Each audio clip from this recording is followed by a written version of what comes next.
मराठा समाजासाठी काढलेल्या जी.आर. विरोधात आंदोलन उभं करण्यासाठी आज ओबीसी समाजाच्या काही संघटनांची नागपुरात महत्त्वाची बैठक आहे। या बैठकीमध्ये ओबीसीचे नेते शेखर सवारबांदे हे सुद्धा उपस्थित असणार आहे। शेखर भाऊ, महत्त्वाची बैठक आज, तुम्हाला निमंत्रण आलेलं आहे, काय सांगणार? ओबीसीच्या संदर्भात काही 8 दिवसापूर्वी एक मीटिंग नागपूरला झाली होती आणि त्या मीटिंगमध्ये विदर्भातील साधारणतः सगळ्या जिल्ह्यातले लोक या ठिकाणी त्या मीटिंगला उपस्थित होते।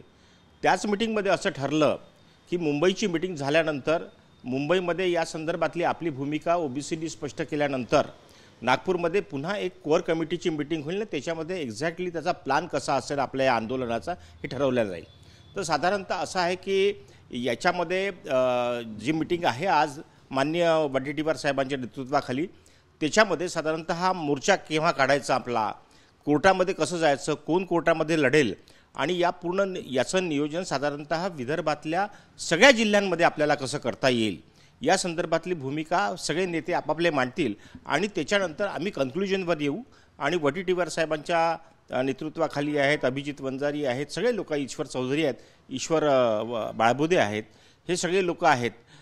तर यांच्या नेतृत्वाखाली म्हणून मग आम्ही हे सगळं त्या ठिकाणी विदर्भामध्ये ही चळवळ कशी आपल्याला राबवता येईल या संदर्भातली भूमिका आम्ही ठरवणार आहोत। जी.आर. विरोधात मोर्चा काढण्यावर ठाम आहे तुम्ही, त्याच्यावर चर्चा होणार?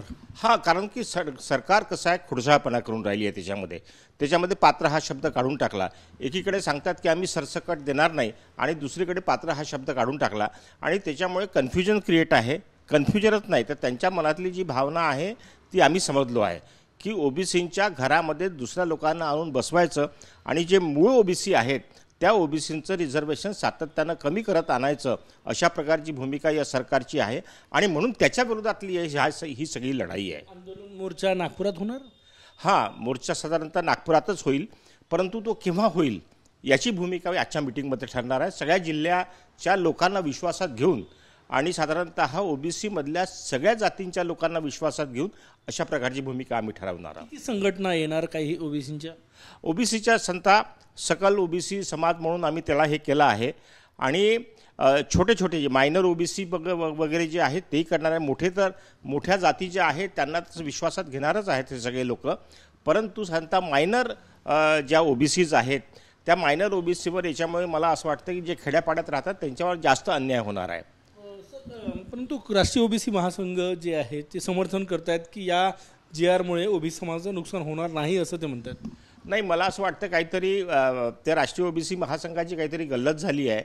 ते समजण्यामध्ये ते म्हणतात की आम्हाला समजलं नाही, आम्ही म्हणतो की त्यांना समजलं नाही, पण याचा ओव्हरऑल जर आपण रिझल्ट पाहिला तर हा ओबीसींवर अन्याय करणारा आहे आणि त्याच्यामुळे ते जरी म्हणत असले तरी मला असं वाटतं हळूहळू ते कन्व्हिन्स होतील, आम्ही त्यांना कन्व्हिन्स करू आणि ते सुद्धा या आंदोलनामध्ये कसे समाविष्ट होतील याचा प्रयत्न आमचे नेते करतील। धन्यवाद। आज ओबीसींची महत्त्वाची बैठक, काही संघटना त्यामध्ये सहभागी होणार आहे आणि नागपुरात निघणाऱ्या मोर्चाची दिशा जी आहे ती या बैठकीत ठरवली जाणार। कॅमेरामॅन सचिन सयामसह गजानन उमाटे, TV9 मराठी, नागपूर।